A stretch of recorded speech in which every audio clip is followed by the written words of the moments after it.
오늘 함께 나눌 하나님의 말씀은 신약성경 누가복음 24장 36절부터 49절까지 말씀입니다. 신약성경 누가복음 24장 36절부터 49절입니다.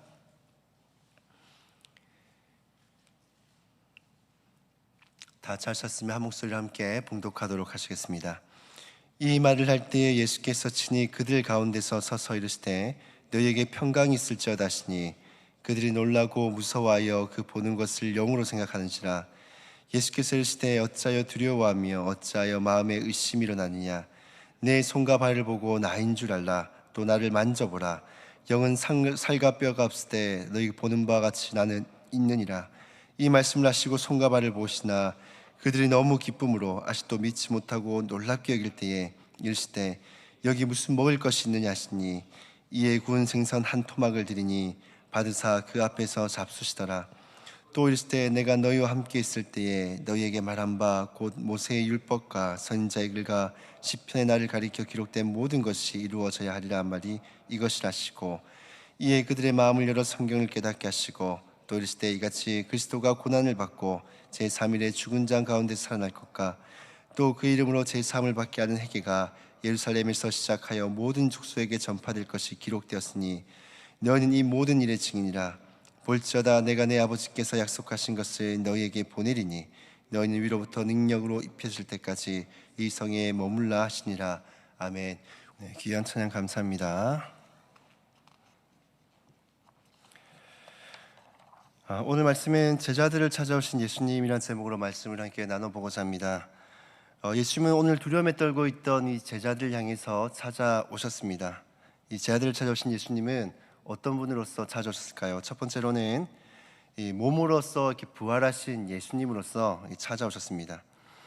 예수님은 분명 십자가에서 죽으시고 무덤에 묻히셨습니다. 그런데 37절을 보시면 제자들이 부활하신 예수님을 보고는 놀라고 무서워했다라고 말합니다. 왜냐하면 자신들 앞에 나타났던 그 예수님이 영인 줄 알았기 때문입니다.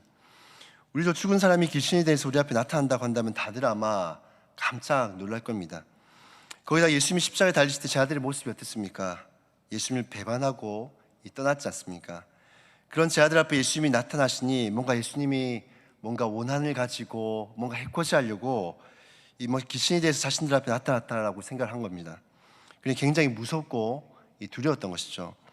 이뿐만 아니라 제자들이 예수님이 영이라 생각한 것은 부활에 대해서 무지하고 또 믿지 못했기 때문입니다.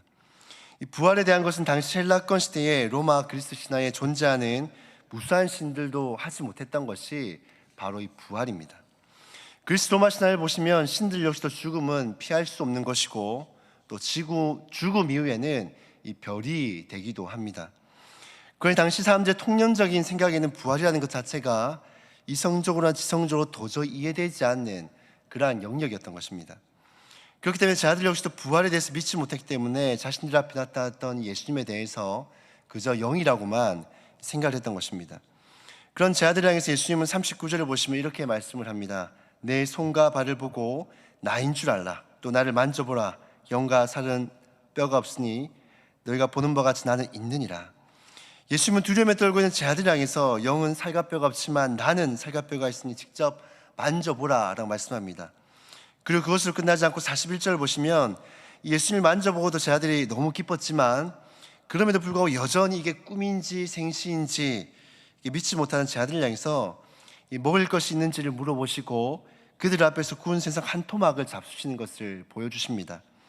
음식을 드시는 것을 통해서 예수님이 영이 아니라 육체를 입고 다시금 부활하심을 제자들에게 명백하게 보여주고 계신 것입니다.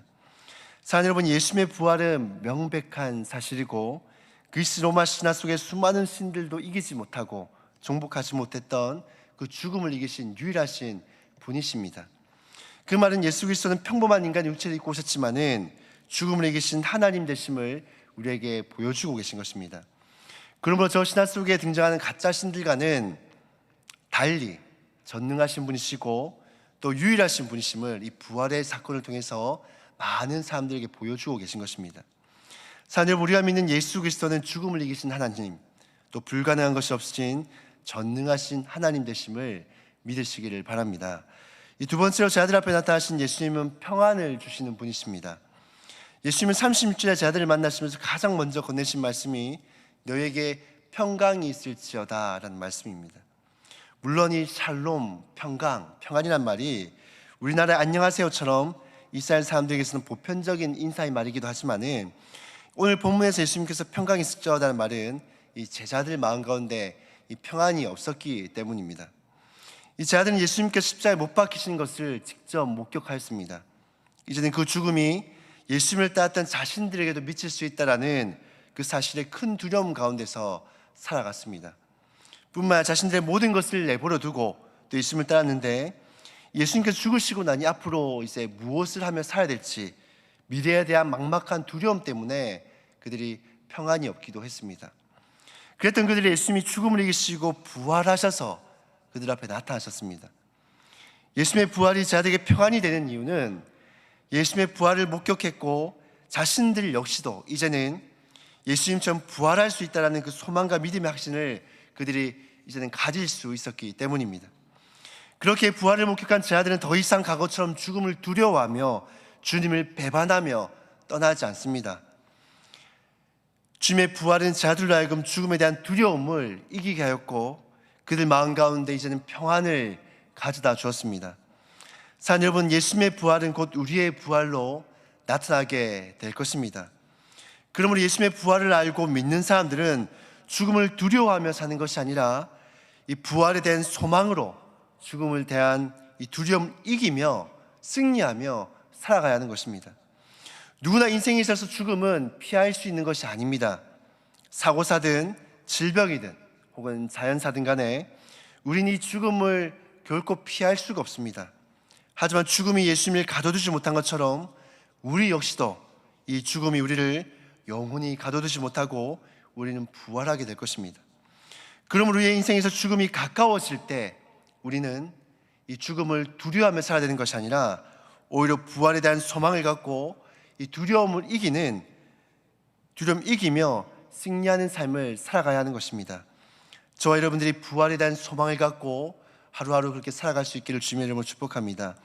이 끝으로 제자들 앞에 나타나신 예수님은 이 제자들에게 부활의 증인으로서 파송하시는 분이십니다.